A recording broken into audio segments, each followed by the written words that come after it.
Ethan Nestor. Pride of Los Angeles. Thank you.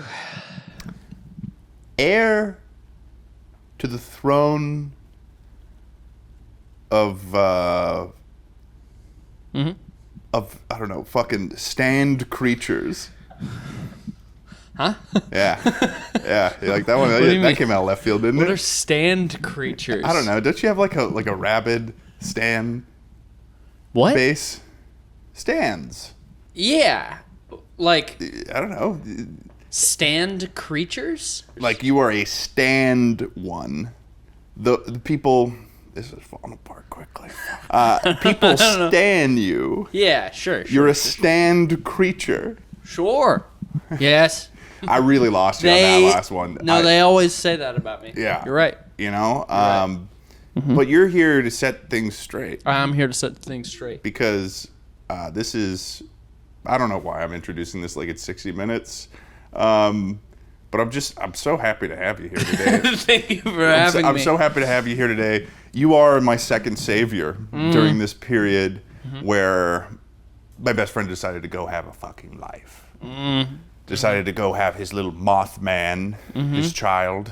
And I saw it. Yeah. No. Over there. And for context there, the reason why I keep calling the kid Mothman is because they gave me an ultrasound little image and I have a bunch of like weird little magnetic words on my fridge and I put Mothman under the child. So was that just the first one that you picked up or did you search?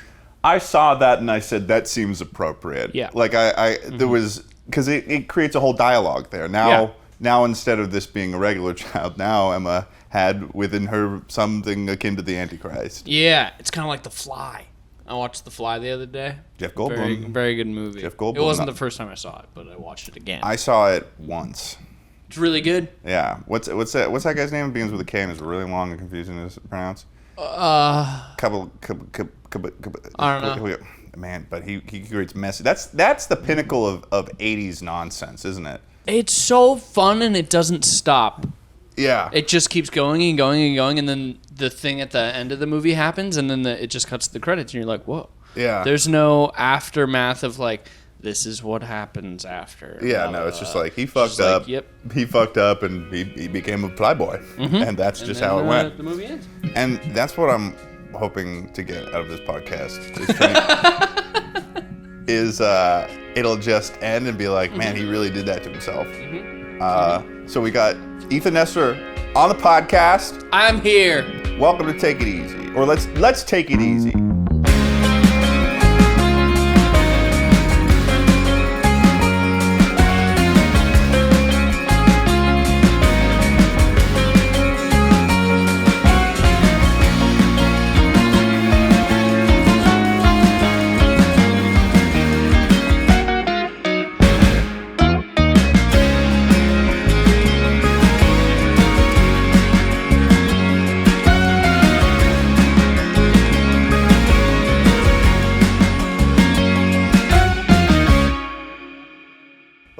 Welcome everybody to Take It Easy. It's a podcast with we don't have a phrase. I don't know what I'm trying to do there. No. Ethan. Ted. Welcome so much to the pod. Welcome so much. So happy to have you here. And you were about to ask me a question. Was I? I think so, but it's terrible. No, it's okay. Yeah, no. How does it feel? So we got to stumble through this intro portion so I can become comfortable. I do have a question for you. Yeah. While Tucker's out there, being a new father right now, lines. Do you kind of feel like you've become a single father in a way, where you guys had this podcast together and you were, nurturing it together and making it grow and learning, laughing, loving, playing. And then Tucker's gone, and now suddenly you're here all day. I've got almost 75,000 children I got to care for, and they think I'm dead. Oh yeah. They think I'm dead. How's that been going? Dude, I'll tell you what. First of all, guys, I'm alive. I mean, it's been, several weeks now since that bit ended. But contextually, for those that don't know, 3 years ago or something, Schlatt on a video on my main channel predicted that I would die through a T-shirt. Predicted I would die on October 23rd, 2025. And since the clock struck midnight on New Year's, people have been counting down. Since 25 became the year, it has been a relentless, just conversation in my comments at all times. It's like my entire audience collectively has been counting down to that date, which can do a thing to a man. Yeah, how did that feel? Did it feel like people were a little too excited about it? Or a little too into it? Sometimes. Like, it was definitely interesting as it got closer to the date, because then people were like, tick-tock, Ted, tick-tock. The time, your time is almost up. And I wonder if I had actually died. Yeah. I wonder how they would react. Would they feel partly responsible in celebrating it?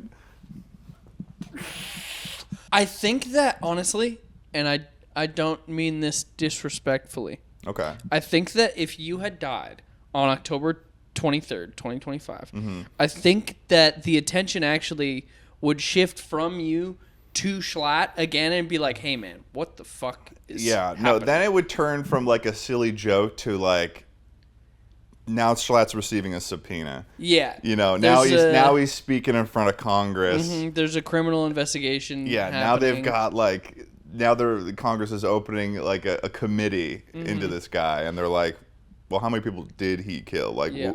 Who has his death's hand touched? I think that Schlatt would be a little shocked. I think he would, as they say, go to ground. I don't think we would hear or see Schlatt for a while. For a really long time. Yeah, but I'll tell you who was affected the most by this was my mother. Yeah. My mother, who I believe I might be able to have on the pod next week, was texting me on a bi-weekly basis to make sure that I was still alive, which is normal usually for a mom anyways, but it was coming from a different place. Yeah, how did you feel? Because I'm sure you didn't actually think that you were going to die, but were there times late at night where you were like, oh man, what if something does happen? I definitely felt like there was a shadow over me for a period. It was definitely kind of a I don't know, looking into the distance. What was it like the night before and or the morning of October 23rd? Because it's not like you didn't think about it. I mean, at that point, I was like, I'm pretty sure I'm not going to die. Checking my vitals.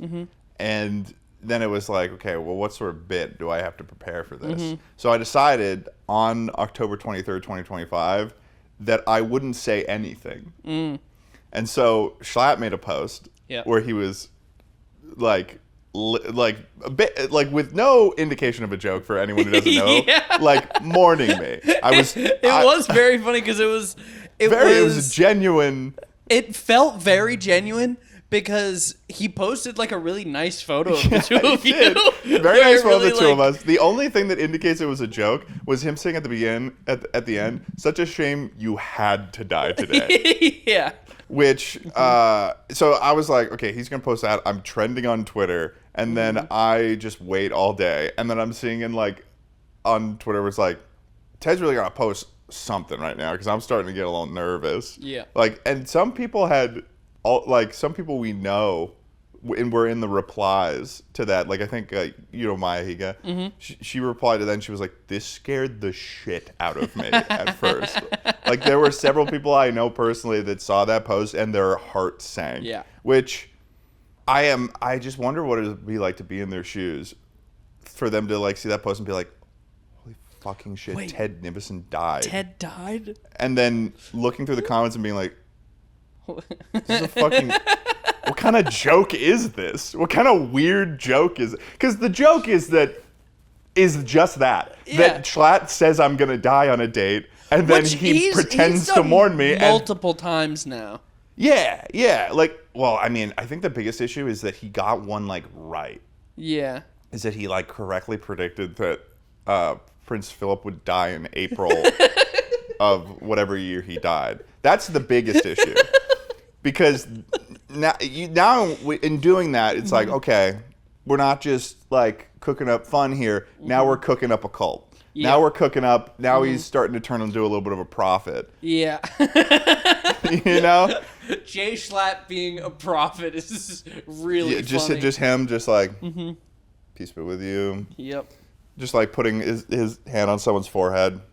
June. I feel like he's got some clairvoyance, you know? He can see things that not many others can. I mean, I think I would like to say that he was not correct with mine, but I think that in all the other cases, I mean, he was doing predictions for like absurdly old people who were like rocking 99% dead on any given week. Yeah, and they could go at any moment. Yeah, so I think the stats were in his favor, but man, yeah. So, do you think he's betting money on this? Is he doing like parlays with like the Queen's death and stuff? Yeah, what's that like? There's like a website that's getting big now. It's like Carber or something like that.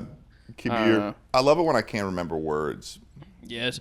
Is that your favorite thing that ever happens to you? Because I know it happens. I know that shit happens. Oh, it happens to me all the time when I don't remember how to speak anymore. Yeah. It's awesome. Yeah, it's a perfect thing for a podcast host. Yes, it's made things very not frustrating for me at all.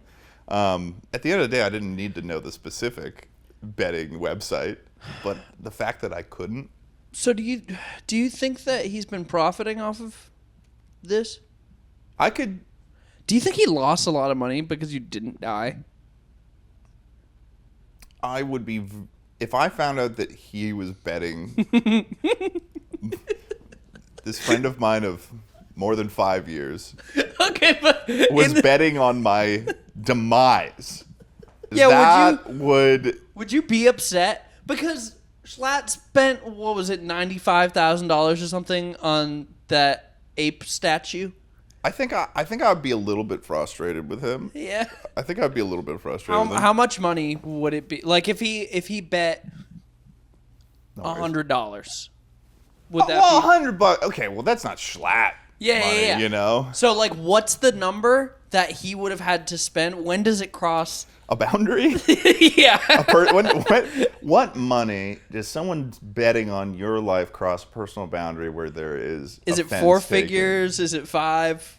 It's got to be 5, dude, right? It has to be 4 figures. 4 figures. Bet it, because then it's like, what do you like? Because the odds that I'm dying pretty low, pretty young. So if he's betting 1,000, like the payout has to be in the hundreds of thousands of dollars of me dying. So like he bet enough where he could tell how much he stood to gain from it. Yeah. I think honestly, I don't know if I'd get more offended if it was a higher number or a lower number actually. Yeah, right. Because then it's like, if it's a lower number, it's like, oh well, you only felt like it was reasonable to receive that much money for my death. Now, because then it puts a number to the value of my death. Yeah, because what if it was only like $15? I think that's almost offensive. It's less than a DoorDash. Yeah. That's the Dasher tip. Yeah, you could spend $15 on a drink. Sometimes more. Yeah. Man, not even worth an LA margarita. No. That would be offensive. Yeah, it would be. But at the end of the day, I did survive. You're here. And I think the most frustrating thing about me surviving is that like people are trying to keep it going. Now everyone's like, it's like he's still here. I can still hear his voice. Yeah, wait, have you posted since your death day? I quote retweeted his post, and I was like, I lived, bitch. And then I put it. It's just like me going like this with a slowly fading in thing of Friday, October 24th, 2025, playing Schlatt's cover of My Way. And you haven't posted since then? Oh no, I haven't posted since then. I did think about the fact that I was like, this is a photo, so people could be like, edited. But also, why do I have to work hard to convince these people? Yeah. Okay, now here's a question. Okay. It's been close to a week. Tomorrow will be a week, right? Is today Wednesday? Yeah. Yeah, today's Wednesday. So tomorrow will be a week from your supposed death day. Yeah. If you died tomorrow, It'd be like, he's like a delayed hit. Like I got hit with like a wave of curse poison. And yeah, would you be kind of upset that it didn't happen a week before? yeah, because then it's like, well, no, I couldn't give him the satisfaction. Oh, okay. That would give Schlatt far too much power. Because I think that there would be like an initial huge mourning period, an initial huge level of suspicion of Schlatt, but then beyond that point, I mean, he could run for office. Like he could do anything. he could do a lot of damage with that amount of cold power behind him. Like Ted Nivison dies, and then Schlatt runs for office. Runs for office and ends with like his own version of Heaven's Gate. Like I could really see a Heaven's Gate scenario happening with Schlatt. Oh, 100%. Dude, brother is gonna be having them drink more than Kool-Aid. He's gonna be like, I don't know. He could, yeah. Oh my God, yeah. He's gonna have them empty their life savings, then drink the Kool-Aid, and he's just gonna drink regular Kool-Aid. Yeah. Do you think that he would drink Kool-Aid though, or do you think it would be like Gamer Supps or something?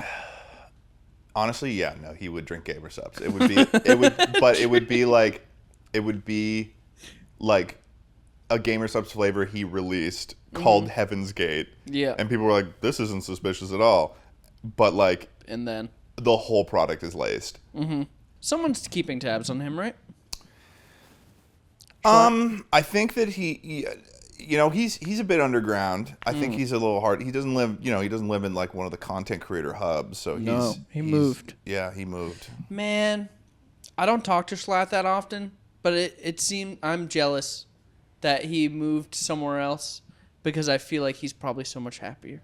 Before we keep going, this episode is sponsored once again by Brunt. Everybody knows this, guys. We are the #1 blue-collar podcast on the internet. That's never been a question. Nobody's wondered about that. And when Tucker's not doing this podcast, he's out working on his own landscaping business, working long hours in the sun. And I make YouTube videos. We're a blue-collar podcast, which is why we're excited to be sponsored by Brunt today. Choosing work boots used to mean sacrificing comfort or durability. If they felt good, they wouldn't last, and if they lasted, they'd wreck your feet. But the folks at Brunt thought that was BS. So they built tough boots to feel great from day one of wearing them. No breaking in, no sore feet, because people out there doing the real work shouldn't have to choose between comfort or durability. Founder Eric Gerard grew up blue-collar and started Brunt Workwear after his buddies in the trades were telling him that big brands had stopped listening, hadn't changed, and had sold out to become fashion brands. That's why all Brunt products are named after the guys that he grew up with, real hard-working tradesmen. Brunt sent me a pair. I was wearing them the other week. These are the Marin boots, and they were not lying. These things are super comfortable right out of the box. As I said last time, I'd probably compare them to the feel of my favorite hiking boots, so I know I'd be able to be on my feet for long hours. And Brunt isn't just about work boots. They offer a full range of gear built for tough jobs, from heavy-duty work pants to weather-resistant jackets. With the temperature dropping and the holidays coming up, it's time to treat yourself or the hard-working man in your life to real comfort. Skip the throwaway gifts and get them something built to last.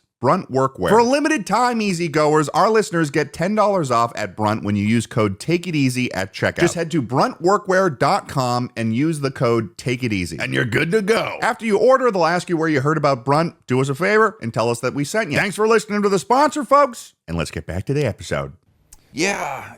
I think that sometimes being away from it all. Sometimes I murmur the thought in my head of like, oh, what it'd be like to live in New York City.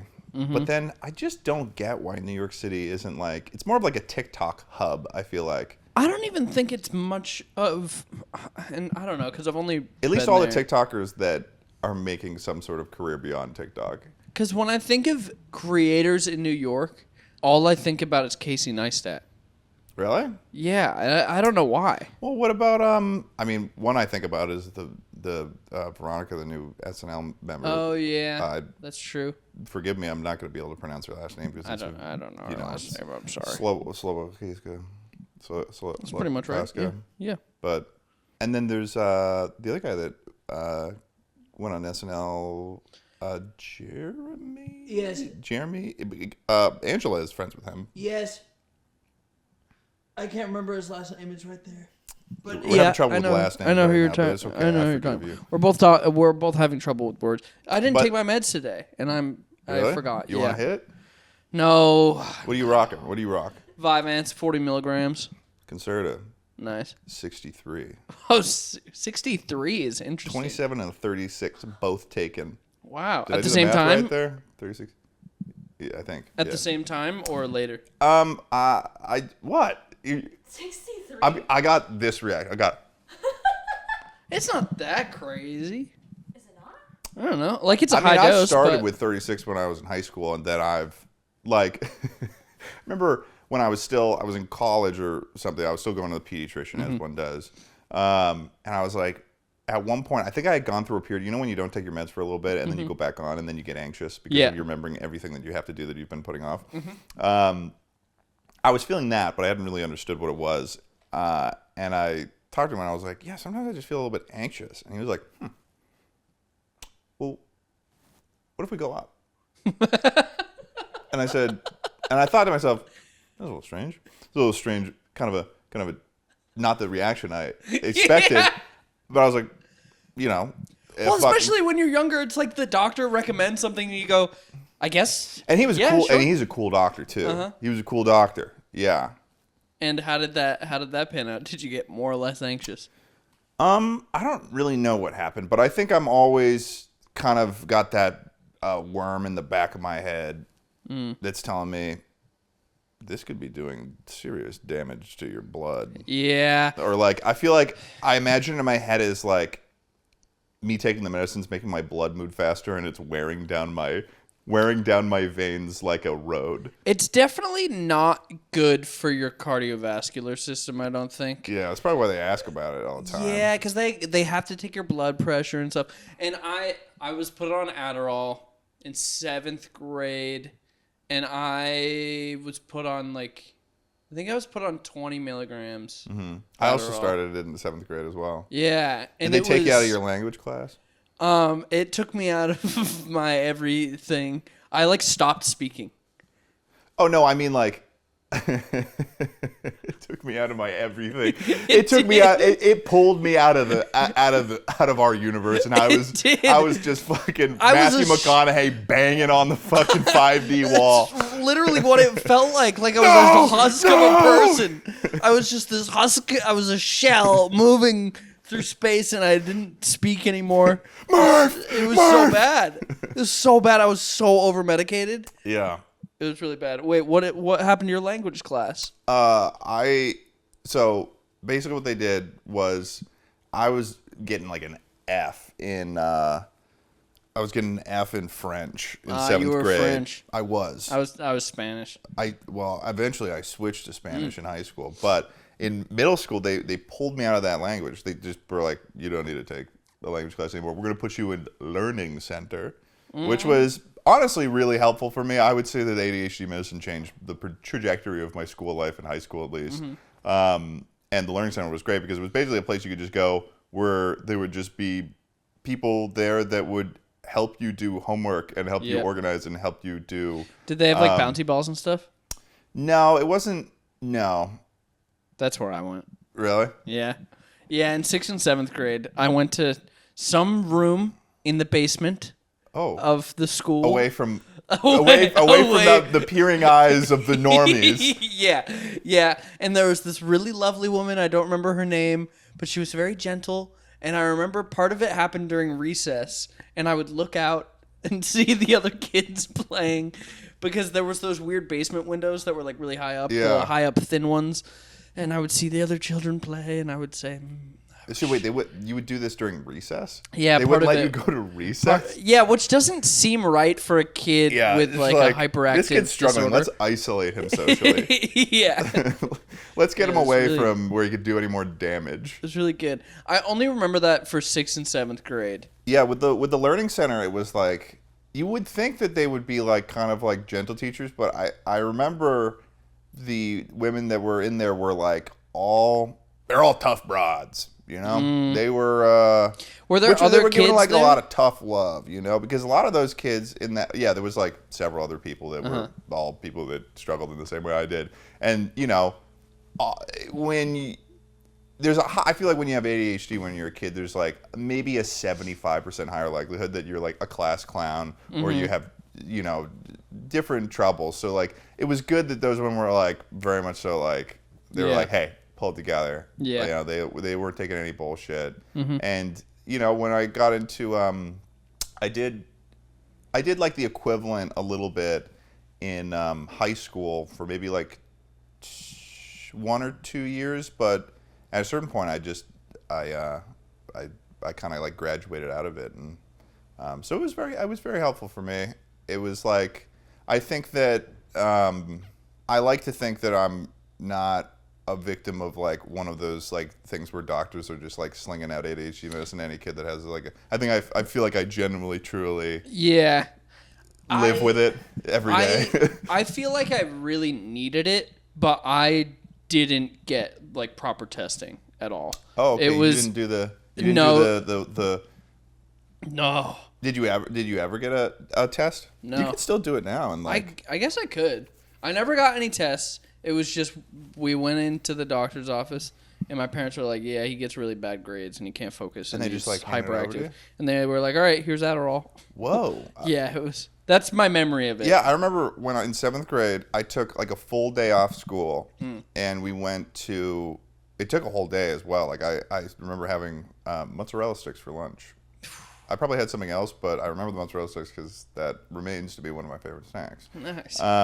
But they'd had me do like a lot of like visual sort of tests that I don't really know how much of a bearing they had, but like one of the things I remember very well was they gave me a page of words, and what was interesting about it was basically like red, blue, green, yellow, blue, yellow, green, but then the colors of the text of the words were different. So like a yellow would be red, and then they would say read the words, and they would have me go as fast as possible to read the words. And then they would say the color of each thing. Maybe I did do that then, because I remember taking a similar test, but I remember that test being when I got a concussion, and they were testing to see if I had a concussion or not. So maybe it's like a general cognitive test, that part of it or something. I don't know. Yeah, I don't know enough about psychology to know at what point were they actually testing for ADHD, because they would be like, do this test, and then like, I think I've always been interested in knowing what information they got from each, part of those tests. But I feel like I'd have to go to fucking school for that, which I'm not interested in doing. I don't want to ever go back there. I don't want to. Do you still have dreams about high school? I have nightmares about high school still. To this day. Like honestly, I don't think I do. There was a period where when I first got out of college, I would sometimes wake up thinking I was late or had slept through a class. But did you go to film school? Yeah. I went to Ithaca College. So Ithaca. it wasn't like, it was kind of like a lower tier. I didn't have the grades for even with the ADHD meds and all the support. I didn't have the grades for fucking like a USC or something like that. But I liked Ithaca. Ithaca was good. And I thought it was a good time. Who does wakes up and has bad dreams of past experiences? Tucker's told me this before because he was in the Marines. Oh, that's right. He will wake up. Well, he'll have dreams, first of all, where he will dream that he is back at boot camp. And he's like, he ended the Marines as like a sergeant or something like that. And like the kind of the context of the dream is him being like, no, you don't understand. I'm not supposed to be here. I'm a sergeant. And then like they're not listening to him. And then he'll also like wake up sometimes and think that he's like late for whatever the like being on duty or being in the I think he was in the tanks or like tows or something like that. Whatever. I think when he was in the tank battalion or whatever, they had to be in like this sort of like bay at a certain time and so he wakes up with anxiety that he's like missing those things. So he's very good at waking up in the morning and is like, you know, I think there's been very few times that I've ever woken up before Tucker. I don't have the discipline for it anymore. Yeah. The only time was when I was doing my morning routine video, I and he watched that. He happened to be visiting at the time, and I would wake up, and it was like probably the most locked in we were, where it was like I would wake up at fucking 4 a.m, and he was doing it like no problem. And I'm like, how the fuck Did you do that on purpose while he was here? It just kind of lined up that way, but it ended up being cool because he always wants to, when he's out here, he's a big gym guy, so he always wants to go to the gym. So it just like worked out well. How was that looking back on it? Now that you've had time to I think live it's one of those normally? things where it was like such a long week because I was awake for so long. But what time did you go to bed at night? Well, sometimes I would go to bed at like 10, and then I would only get like less than 6 hours of sleep. Because you were waking up at But a lot of the 4 time, every day? I'd try to get to bed by like 8:30 or 9. Yeah. I really, realistically, like that lifestyle is so hard to live because, you know, like the world is still awake up until like 10 p.m. or something. Like going to bed, like I'll see the stuff from Ashton Hall, and he's like going to bed at like 7:30 or 8, and I'm like, dude. But why? Yeah. It's like you're not living your life. You're just but the thing is though, waking up with the sunrise and like going to the gym on a daily basis and getting out of the house, I think provided me a sense of structure that I really don't have doing the job that we do. It is really nice waking up because I used to have a stint where I would wake up really early.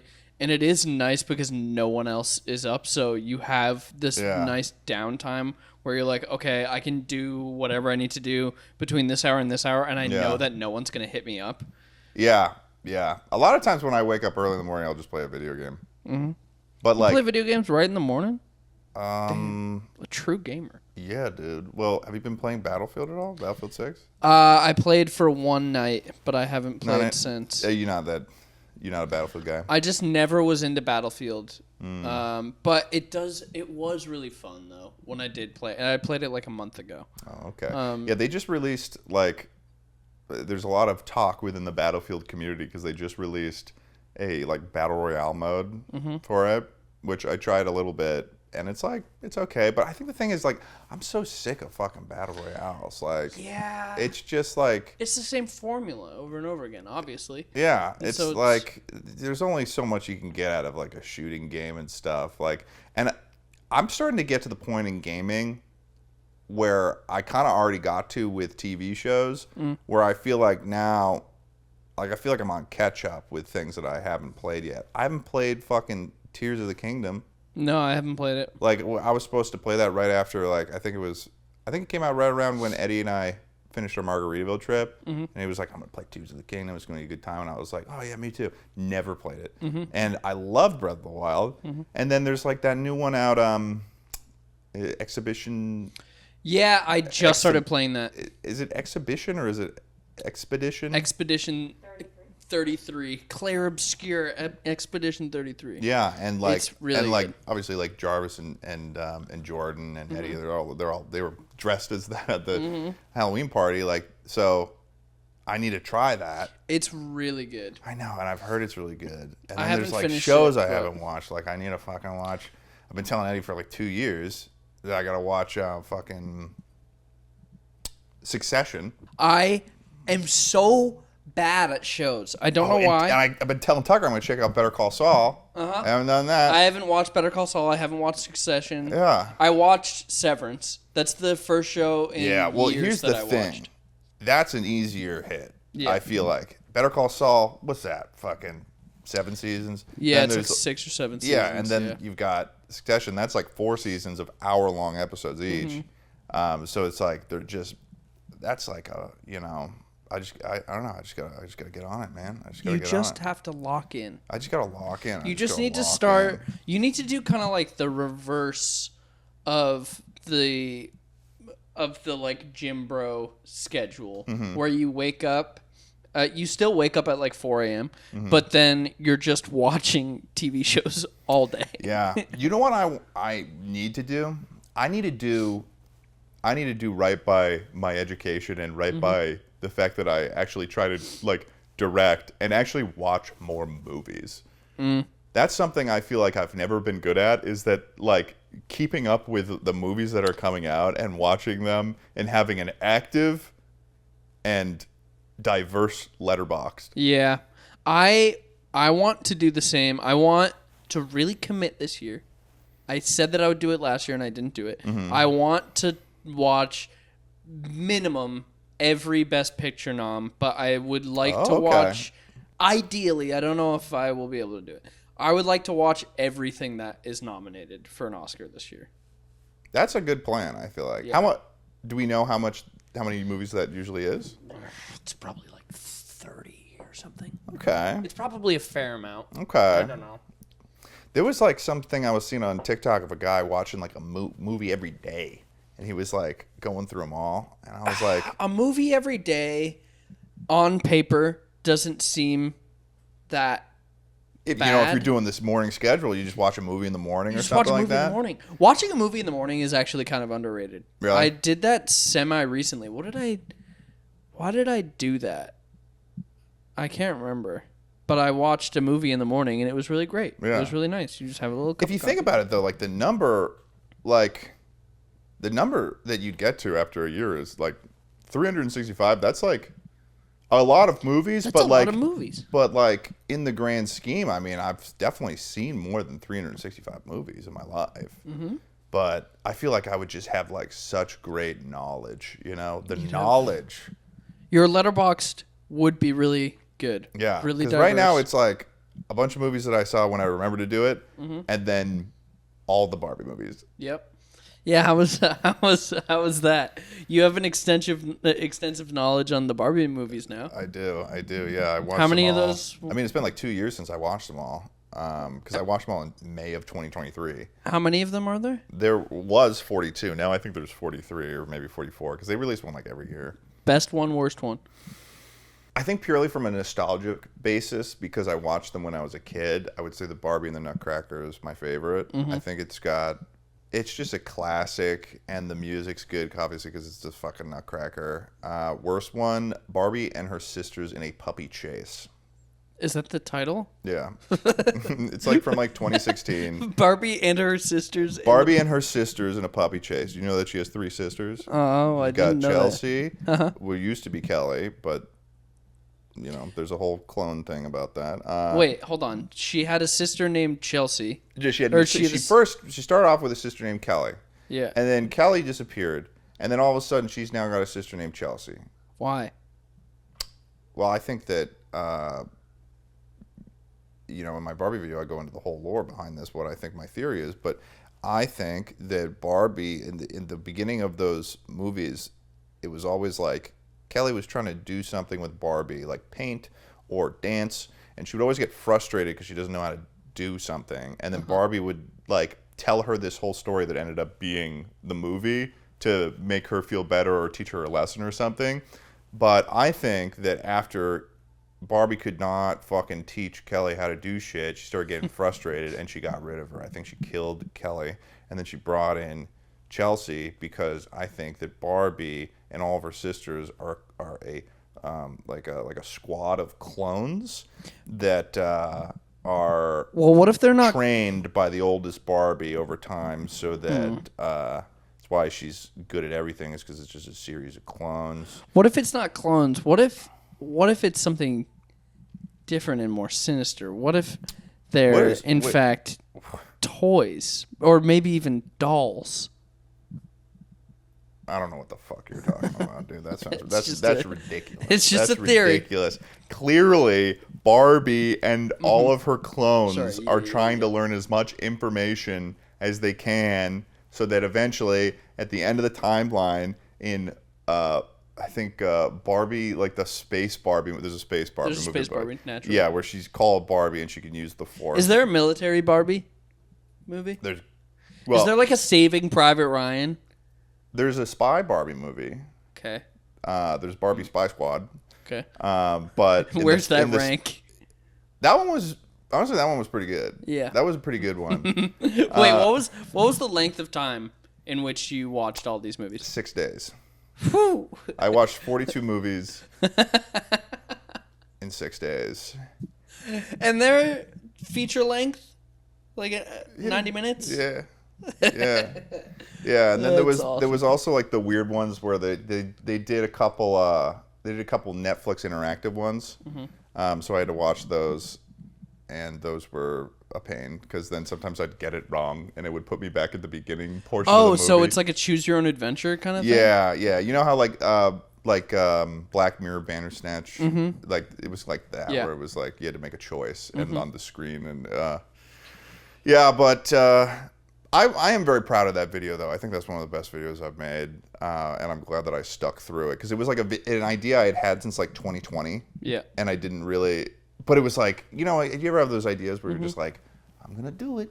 Yeah, but then it's like there's like such a. But you kind of know in your core it's like it's a banger. Yeah. So just you have to take the time to do it. But let me ask you about you. We're talking a lot about me. I want to ask you about you. You're a big. I've always wondered this. You're a big film guy. You've got your own. Is it a red? I do have a red. I have two reds. You have two reds. Yeah, I have two reds that I barely ever use. I have two Komodos. What are your aspirations in the category of film in that regard? Is it that you are a big camera guy and you just really love camera technology, or do you have like aspirations to like direct stuff or make a project of some sort with? Little bit of both. I like camera stuff a lot. I like gear stuff a lot. I've always really liked that kind of stuff. I like shooting stuff a lot, and I don't shoot a lot of stuff because most of the time I'm in front of the camera. Right.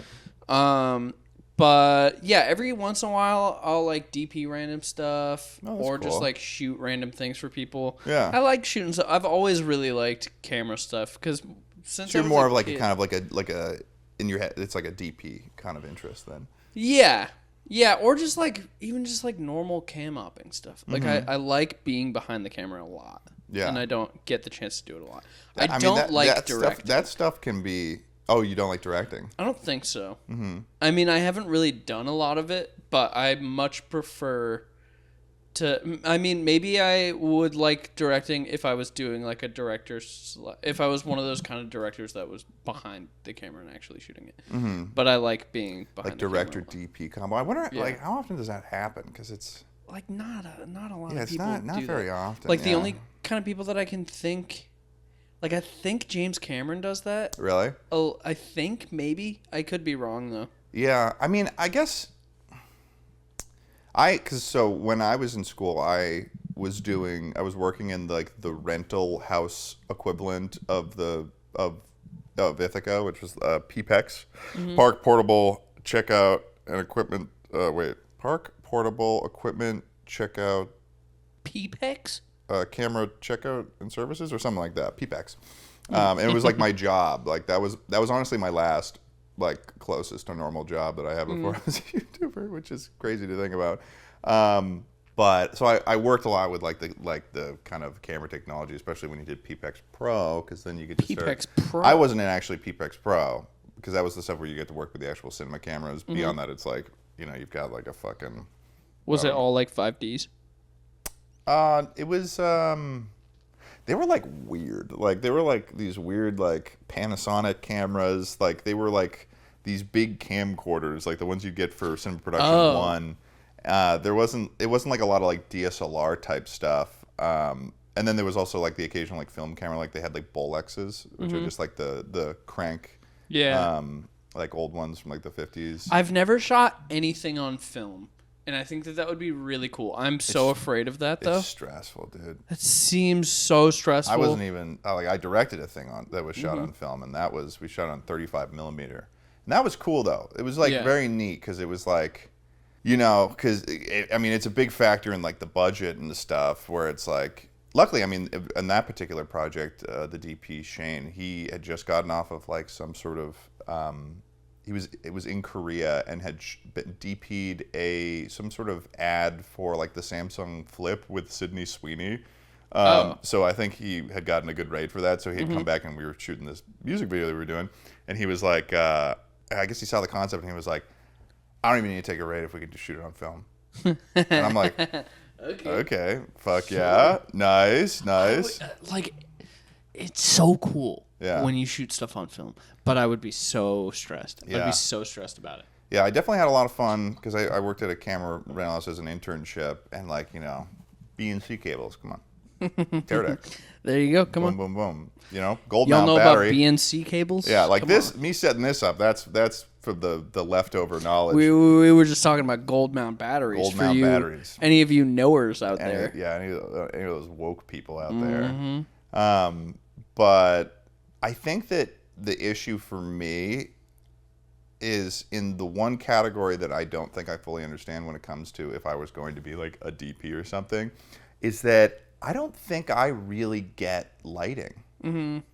Lighting's difficult, and it's still something that like I have a really hard time with. Like I think that I have a good eye for shooting stuff, and I really like particular movements with cameras, but lighting is really, really tough. Yeah.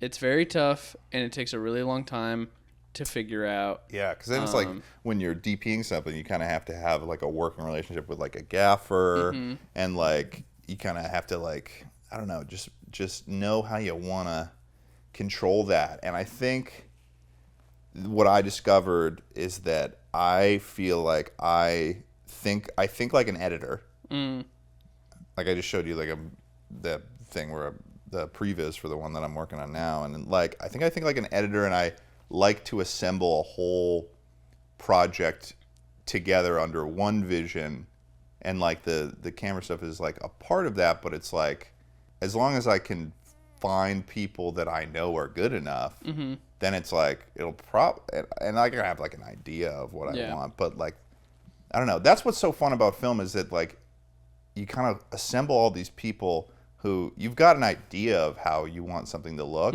but like they're coming in and that's their whole role is doing that, and they'll take it and it's just like all these like little seeds of ideas that you have, and they all just like elevate it, and it like just becomes this beautiful garden of like different species that everyone is very, very good at tending to. I think that is like such a good tip for anybody in the creative space, specifically with video stuff, is like I've seen so many people, specifically since 2020, because so many creators popped off because of like streaming and stuff, and it's been super interesting seeing a bunch of streamers who are huge and like now are transitioning over to YouTube, but all because they have been successful with streaming, they're just able to like hire editors right away. Yeah, I think for anybody who wants to make stuff on the internet, the thing that you should learn is how to edit.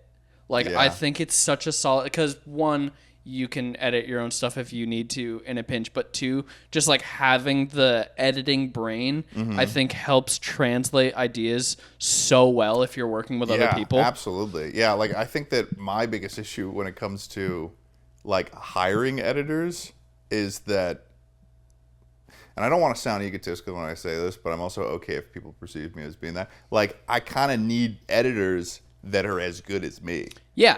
No, definitely. And I just feel like I'm pretty dang good at editing. Yep. And like, there's just different categories that editors exist in, I think, in this space too. Like, there are a lot of really talented editors, but those editors get swooped up and they are on salary with different creators. And then there's just a lot of people who just kind of like know how to edit like a gaming video kind of well and can subtitle, and then it's like, well. I agree, because like I've been editing since I was 15, I guess. Yeah, 15. Crack Sony Vegas? No. Well, I admitted to a crime. It was Cracked Premiere before that. No, it wasn't. It was this other. It was this other torrented product. Other one. Well, it was really funny. Listen, children are poor. They don't have any money. Yeah. And those things were like even back then they were $500 Yeah. or something to get to the thing. I did Final Cut for like a little tiny bit, like a year maybe. And then Yeah. I switched to Premiere. And I remember when I was 16, my mom found out that I had torrented Premiere. And Did she and understood what that meant? Yeah, so she understood because both of my parents are graphic designers. Oh, and so whoa. she was like, "Oh, you torrented Premiere and you torrented Photoshop." And they knew what that shit meant. Yeah. And so my mom got really upset and she did the parent thing back then of like, this is a crime. The cops are going to come to the house, blah, blah, blah, blah. And then she was like, Mark, get in here, which is my dad. Yeah. And she was like, tell him about how this is bad. And she left the room. And he was like, every program that I have is illegal. You're fine. He's like, dude, it's so when she funny. comes back here, we gotta act like I'm pissed at you, but like I don't fucking give a shit, dude. Yeah. Like, keep doing that shit. That's awesome. That's Yeah, awesome. I mean, it that was is like very the funny. depth. That's fuck, man. I'm jealous of you. You know why? I'm jealous of you because, granted, I had parents that were definitely very supportive of. Like when I was interested in art, like I think the first thing I wanted to be a graphic designer when I was a kid. Like it started off as me making like comics when I was younger, and so I got really into drawing. And then they put me in like drawing class. They put me in a manga class when I was a Whoa. kid, and that's how like Through your school or it was like they were like extracurricular? paying for it. It was like That's very cool. cool. It was like a class that I went to on certain days of the week. It was like my extracurricular thing I was doing. That's cool. Yeah, so they were definitely very supportive of it. But like my dad's like a football guy. Like he still does it. He's been reffing for football for like 30 years. Yeah. So I tried Pop Warner football. I didn't like getting hit. You know. I also would not like getting hit at all. Yeah, I was a sensitive kid. But that's so cool that like your parents like worked in like a creative industry. I've never known like what that's like to have parents that kind of like understand that, like, because in a way when I think of myself, I'm like a first generation artist. Yeah. In my family, you know. Yeah, all of my whole family has kind of been different kinds of artists. So my grandfather on my mom's side was a photographer, and then my grandmother she did a lot of like interior design kind of stuff. And then both of my parents were graphic designers, and then my dad also did some animation stuff. That's so cool. So he taught me how to edit. Really? Like he didn't really know how to edit a ton, but he taught me the basics of Final Cut. That's so neat. I think that the one contribution my dad had actually to the process, maybe that probably butterfly effect into me being interested in like YouTube and all this stuff, is that I originally wanted to be able to play Minecraft, and I wanted like a gaming laptop for that. So I was trying to ask for that, something like that for Christmas or something. My dad was like, because he would work as like a project designer, and like he knows computers. Like I think he shifted from trying to be a doctor in college to like computer science or something. Or maybe just like general business. I don't know. But whatever, he knew computers, and he was like, you don't want a gaming laptop. Because at the time, they were kind of like not, in 2011, they weren't really. they weren't great. They weren't great. So he was like, what we're going to do is we're going to build you a computer. Hell So he helped me like pick out parts, and he helped me like we built it together. Yeah. And that was, I actually have it's downstairs in my office. It's my That's awesome. I tried turning it on like a month ago or something. It doesn't turn on. Doesn't turn on I need anymore. to figure out if I can bring it somewhere to see if they can, because there might be files on there of like just like old, like original YouTube videos on there that like but I think that it's been more than 10 years. Yeah. So it's like I think hard drives like that can really degrade over time. So I might not be able to access it, but I think that I should try that soon. I built my first PC. My dad knew a lot about computers, but he was more of a Mac guy. Yeah. But when I built my first computer, I was too afraid to install the CPU, and so I made him do it. I was like, I am so I afraid feel like that to I'm this gonna day break I'm terrified of the concept of accidentally putting some static onto like I eventually after college and being a little bit more liquid with my money, I started just kind of buying pre-builds. At a certain one time I got a pre-build and I didn't have enough RAM storage space, so I installed like an SSD into it. Yeah. And this was like a few months ago, and I was like, okay, and like really just like being really Freaking nervous out about it. Yeah. The next PC that I have, I need to build it because the last two PCs I've had have been pre-builds, and they have both had such random problems, and I don't know what's going on. Yeah. And it's been a headache. So the next one that I get, which might be soon because my PC's been just randomly blue screening. I think Dude, mine's been doing a little bit of blue screening as well. Like I was All the time. I was having a great game of Call of Duty with Tucker, or not Call of Duty, Battlefield with Tucker the other day, and him and I were sniping together. We're like one of us goes down. We're reviving the other. We were getting kills. We were at the top of the leaderboard. Blue screen. I'm like, fuck. End of the night. Yeah. Can't come back from that. Actually, I managed to actually rejoin his game. And, Really? and work it back up, but it was like a blue screen is like, it's like getting punched in the face. I don't know why it happens to me so often. It probably happens once a week to me. Okay, well that's more than it's happened. I'm Yeah, talking there's like I something think in happening. total like, well, usually what I found is that, or this might just be kind of like a vibe thing that I'm feeling, but there's central cooling and heating in this apartment, but like I think that the upstairs is where it determines what the heat should be. Uh-huh. So downstairs can get just like warmer, I guess. And I think that when it's too warm in that room, the computer will overheat sometimes. And I think that might be what's going on. Just like a I don't know, the computer overheating, but I don't know. I gotta figure that shit out. Do you know what I've thought of doing? Doing the ultimate pre-build. What is the ultimate pre-build? I sometimes will go on, budget systems. And just maxing everything Just out? making the most maximum computer that I can possibly So it's like a and just see- $35,000 computer. What I got to with one pre-build that I like saved, and I was like, it was like ridiculous. Where I haven't pulled the trigger on it, but it was like, I would be able to have this computer for all time. And like, I don't update my car, so I'm like, I guess what I would spend on a car, I could put on this computer. It was like the quote was like $15,000. Yep. And but it was like it would have been able to render a feature film in like 10 minutes. So you think it would, wouldn't you? I think it would, but How many VFX shots you got going on in that feature though? Because that's when it really when it gets crazy. And you got to do a render farm, and you got to do all this stuff. Oh, render farm. Yeah. Yeah, I haven't gotten to that point. Yet. Do you know what's funny?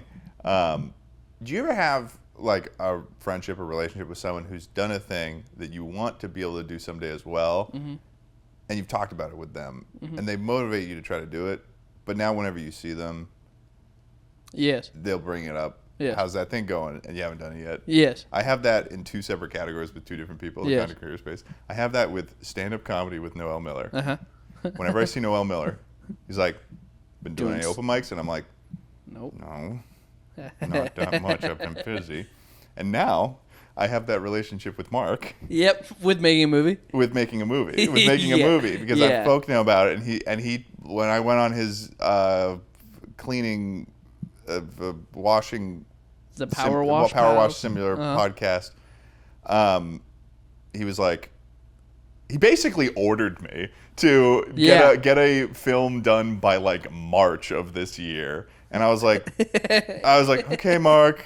Kind of like knowing in my head, I don't know if I have the fucking time to write a whole fucking short film and stuff. And then I saw him at your birthday, and he was like, And we were, you know, he was like, how's your movie coming along? And I'm like, it's really good. It's coming along so well. well. I'm like, Mark, please, okay, I haven't done that, but I'm directing a music video. And he was like, well, you know how he is. Yeah. But I mean, it's nice though. I mean, it's nice that he remembered that conversation. And he was bringing it up, but. And I think it's also nice to have people in those categories of your life that will bother you about those things. But the reality is that in me knowing I haven't done the thing, I will avoid speaking to that person as a result. It's just like, I have so much shame that I don't want to see this person. Yeah. Because I know they're going to ask about this thing that I know I haven't done. Yeah, exactly. Yeah. So, but... Well, next time I see you, I will now be asking you about. You can't. No, about both. About both. Now I have all of these people that I'm just trying to dodge in my life. Just be like, so your open mic movie, how is it coming along? Hey, folks, that's the end of that, the main episode for the main channel, but Ethan and I kept chatting for a little bit longer on the Patreon, which is $5 a month. Price of a cup of coffee or a matcha latte if you're into that liberal shit. So if A you... matcha latte is way more than $5 nowadays. Really? Yeah, if you're in LA Wow. or in New York, Even it's close to $9, You've probably. improved the pitch. I know. You've improved the pitch here. It's cheaper than what you'd even buy a single matcha latte for. especially after tax and everything. We kept chatting. We talked about superpowers. Ethan made a bet. We talked about why bets are bad. Yeah, we talked about and sports betting and gambling. It's sports betting and gambling. And it was a good time. So see you over there. Bye. Bye.